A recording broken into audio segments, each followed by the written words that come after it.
De la mañana aquí en la República Argentina vamos a tomar contacto con Agustín Fontella, que está allí en Madrid. Buenas tardes, Agustín, ¿cómo te va?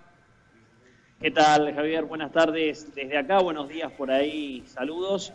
Retomando el contacto, Javier, a propósito de lo que fue esta gira no oficial del candidato del Frente de Todos, Alberto Fernández, en España, que no ha dejado muchos titulares en los periódicos ni en las televisiones españolas.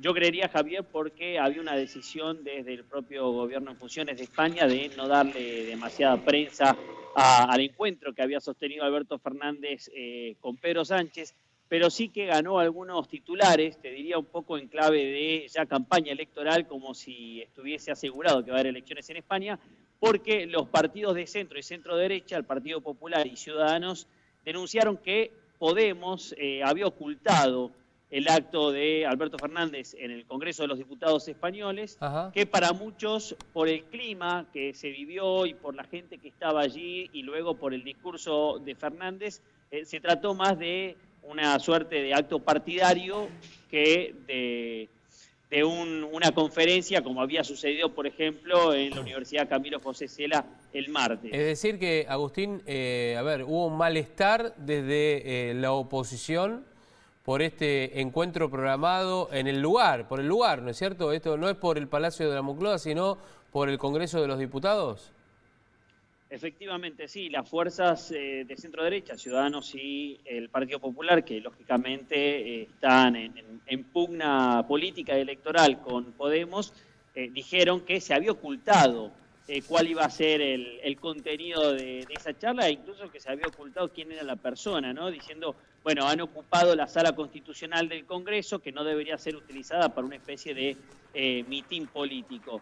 Eso sí, por ejemplo, lo reflejó el diario El Mundo el día sábado, y por ejemplo el diario La Nación de Argentina lo replicó en su versión local, en nuestro país. Pero yo te diría que es un poco más una lectura, Javier, de lo que ya se empieza a ver y se empieza a rumorear con mucha fuerza acá en España, y es que vamos camino a unas nuevas elecciones generales, y claro que los partidos buscan cualquier detalle para entrar en la batalla electoral. Y aparte, ¿sabes por qué? Me imagino, porque algo de eso había leído respecto de, más allá de esa reunión, que también, bueno, ponen preocupación, también por los gritos adentro del famoso, bueno, de la canción, ¿no?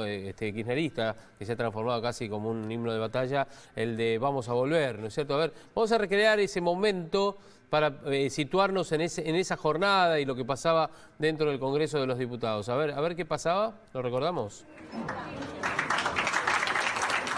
Ahí llegaba Alberto Fernández a esa sala, aplaudido, algunos carteles que se ven.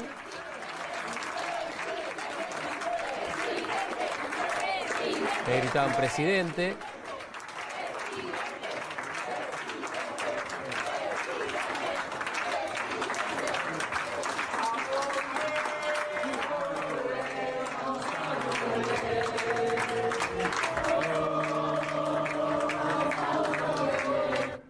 Bueno, eso es lo que lo gritaban, eso es lo que ha molestado, ¿no es cierto? La presencia de, bueno, de los argentinos ahí gritando en un lugar que es hiperespañol, digamos, una cosa así, ese es el sentido.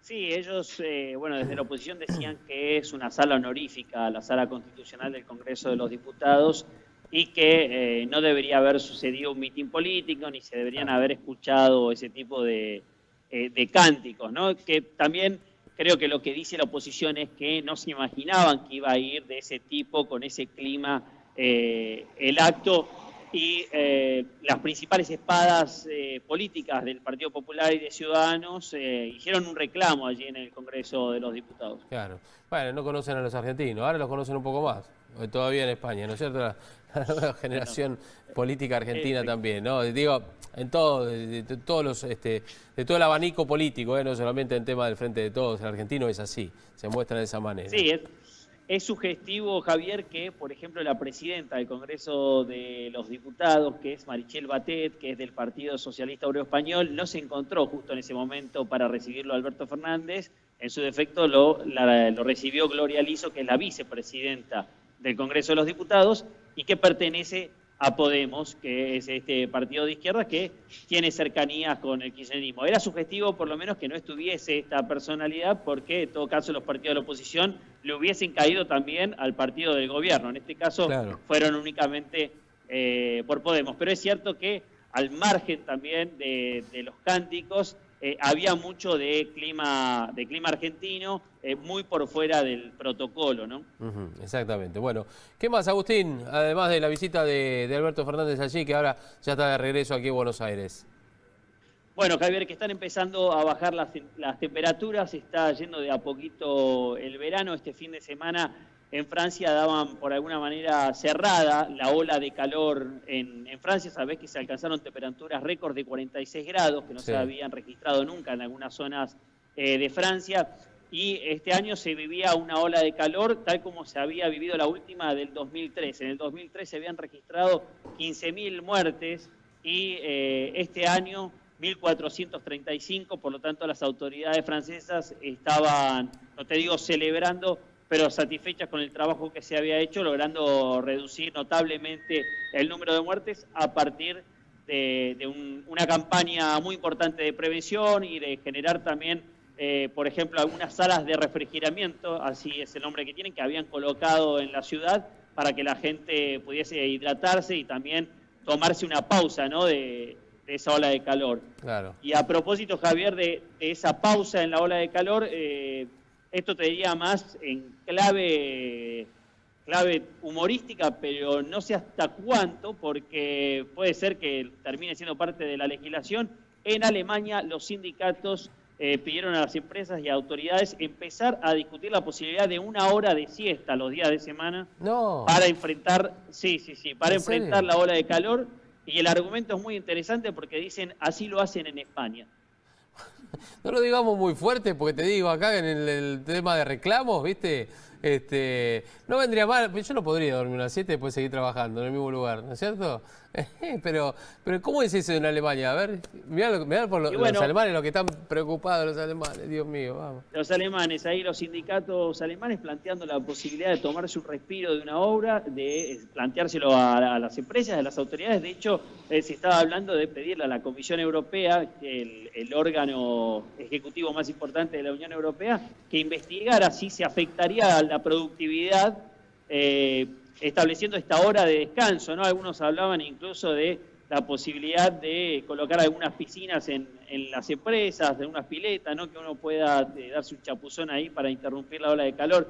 Bueno, te lo digo esto, Javier, empieza como una broma, no sé en qué momento puede transformarse en una realidad, sobre todo porque los sindicatos alemanes lo plantearon seriamente. ¿Cuánto es la jornada de trabajo ahí en Europa? ¿8 horas, 9 horas? ¿Cuánto es? Acá en España son 8 horas, entre 8 y 9, bueno, hay de todo, ¿no? Según sindicatos, sí, hay desde 35 hasta 45 horas semanales, ¿no? Ajá. Pero entiendo que Alemania tiene una legislación en cuanto a horas semanales de trabajo un poco más flexible que España. Francia lo mismo, por ejemplo, Francia, si no me equivoco, tiene 35 horas semanales para empleados públicos. Perfecto, bueno. Es decir, 7 diarias. Bueno, algún día vamos a hablar del trabajo, el régimen de trabajo allí en España también, las horas, las vacaciones, los feriados, francos también, para saber cómo es en Europa allí también, ¿no? Sobre todo, bueno, de esta parte del continente o de esta parte del planeta en realidad, y allí en Europa cómo toman el horario de trabajo, el tema de las vacaciones, la indemnización. Un día vamos a hablar de eso, ¿te parece, Agustín? Sí, perfecto, Javier. Es interesante sobre todo porque aquí también en Europa generalmente esa discusión va muy de la mano de la productividad, claro, ¿no? Es decir, también desmontando prejuicios sobre si se trabaja más o menos, se produce más o menos, entonces también abre un debate interesante. Bueno, buenísimo. Además, el tema de qué pasa con las llegadas tarde, ¿viste? Ese tipo de cosas que, digamos, muchas veces uno mira hacia Europa, hacia Estados Unidos, cómo trabajan en las empresas y demás, y está bueno saber cómo se rige eso, y los sindicatos, el poder de los sindicatos también en esa parte del viejo continente. Agustín, te mandamos un abrazo grande y gracias. Un abrazo, Javier, saludos, estamos en contacto. Anda a dormir la siesta, no sé si